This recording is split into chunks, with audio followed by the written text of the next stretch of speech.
नमस्कार, मी कुमारी साक्षी महादेव बाबर. मी कुमारी वेदिका दत्तात्रय यादव. आम्ही river clinic model बनवलं आहे. सध्या भारतामध्ये नद्यांचं प्रदूषण खूप मोठ्या प्रमाणात होत आहे.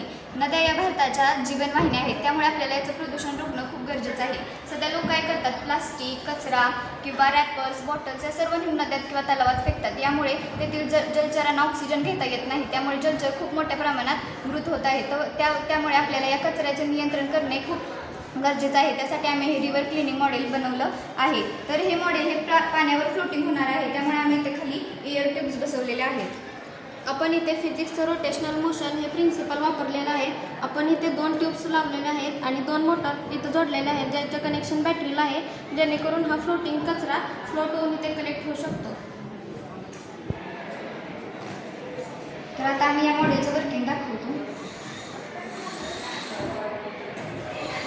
जेव्हा हे रोटेट होईल तसं असा इथे कचरा कलेक्ट होईल. परत आपण हा कचरा बाजूला काढून तो मायक्रोबच्या माध्यमातून जो प्लास्टिक कचरा आहे तो थोड्याफार प्रमाणात आपण डिकॉम्पोज करू शकतो. यामुळे नद्यांचं प्रदूषण रोखण्यास खूप मोठ्या प्रमाणात मदत होते. धन्यवाद.